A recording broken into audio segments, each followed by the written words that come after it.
For over 2 centuries, Russia had lived under the shadow of Mongol rule. The Golden Horde had once been an unstoppable force, collecting tribute and crushing rebellions. But in 1480, that rule came to an end, not with a great battle, but with a standoff that changed history forever. This is the story of the Ugra River. To understand what happened, we need to go back. Since the 1200s, the Mongols had dominated Russia, forcing its princes to submit.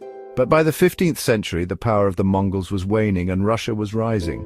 Ivan III, the Grand Prince of Moscow, had expanded his territory, strengthened his armies, and in 1476 made a bold decision.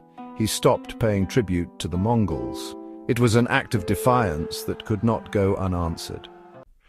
Khan Ahmed, ruler of the Great Horde, saw this as an open challenge. In 1480, he gathered his forces and marched toward Moscow, determined to make Ivan submit. But Ivan had no intention of bowing to the Mongols.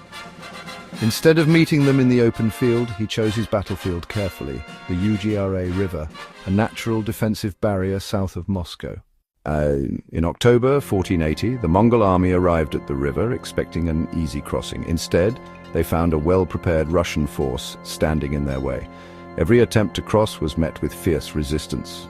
The Russians, now armed with gunpowder weapons and artillery, held their ground. The Mongols, who had once swept across continents, found themselves unable to break through. Khan Ahmed had counted on reinforcements from his ally, King Casimir IV of Poland-Lithuania. But Casimir never came. Days turned into weeks, and the Mongols, facing the coming winter and dwindling supplies, realized they could not win. On November 11th, 1480, they turned back. The Mongol yoke, the centuries-long dominance of the Tatars over Russia, was broken forever. In the aftermath, Ivan III's power grew. No longer a vassal of the Mongols, he declared himself the ruler of an independent Russia. Just a year later, Khan Ahmed himself was assassinated and the Great Horde collapsed. The Mongols would never again threaten Moscow's sovereignty.